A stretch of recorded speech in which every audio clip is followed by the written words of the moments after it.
السلام عليكم ورحمة الله وبركاته. متابعينا في الرحمن سنتر، أهلا وسهلا بكم. الأسعار بتزيد في كل مكان، وبالرغم من كده الرحمن سنتر مصمم إنه يعمل عروض على أطقم الكاسات وأطقم الشربات وأطقم المية والشاي.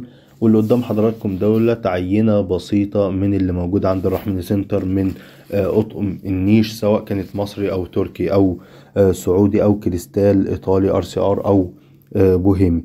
نبدأ كده نشوف مع بعض الأسعار. طبعا في الصور اللي نازلة ديت نازلة بالأسعار، بس هنقول لحضراتكم الأسعار اللي بتبدأ عند الرحمن سنتر بتبدأ من كام وبتنتهي من كام بالنسبة لكل الأطقم. بالنسبة لأطقم الكاسات فهي بتبدأ المصري بيبدأ من 75 جنيه لحد 120 جنيه. ديت كده الفئة الأولى في المصري. بعد كده بنخش على التركي، بيبدأ من 155 جنيه لحد 300 جنيه.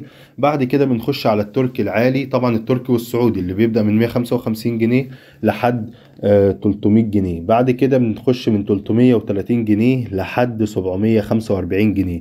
دي كده 3 أسعار الكاسات، لطقم الكاسات. بعد كده أطقم الشربات فهي أسعارها بتبدأ من 155 جنيه لطقم الشربات المصري. بعد كده الأسعار بتزيد بقى 155 165 175 195 205 لحد ما يوصل معانا مثلا في طبعا 605 425 480. أسعار طبعا في النص بادئة من 155 جنيه لحد 1290 جنيه. و1290 جنيه ده اللي هو طقم الكريستال المذهب، اللي هو الدورق بتاعه كريستال، والطقم الكاسات برضو اللي جاي معاه كريستال. بعد كده اطقم المية والشاي. فالأطقم ديت بتختلف على حسب تكوين الطقم نفسه، لأن في أطقم بتكون 12 قطعة، في أطقم 6 قطع بس بتبقى اللي هو الشوب بتاع المية، أو جاي شوب الفيروز اللي هي اسمها كوباية الهافانا أو البوب. ديت بيكون مثلا سعر الستة بيكون مثلا 100 جنيه، بيبقى في حاجات 150 جنيه، بيبقى ده الستة. في حاجات 295 جنيه. بعد كده بنشوف مع بعض اللي هو 12 قطعة، وده بيبدأ من 160 جنيه، وبيكون 6 كاس و6 اللي هي الكوباية الصغيرة بتاعة الشاي. وبيكون كمان ممكن يكون 6 شوب و6 كوباية، أو 6 هافانا و6 الكوباية الصغيرة اللي هي مش مج.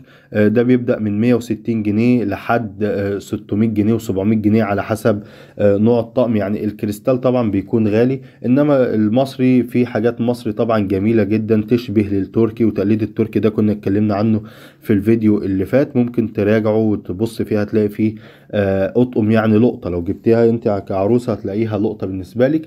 في اللي هو بيبقى 19 قطعة، برضو كنا اتكلمنا عنه في الفيديو، كان ب 475 جنيه. في بيكون 24 قطعة بيكون ب 605، بيكون ممكن 650 جنيه، وده بيكون تركي. وبكده نكون عرفنا أسعار المية والشاي وطقم الكاسات وطقم الشربات. واللي قدام حضراتكم في الفيديو ديت عينة بسيطة من الكاسات، دي عينة بسيطة من اطقم النيش اللي بتتحط في النيش. وطبعا زي ما حضراتكم عارفين ان احنا بنجيب الكاسات واطقم الشربات والمية والشاي حاجات لو استخدمناها مش هتقول لا، او حاجات هتستحمل معانا شغل الليل والنهار، ولو اتحطت في النيش فهي بتزينه وتديله شكل جميل. والى اللقاء في فيديو اخر ان شاء الله.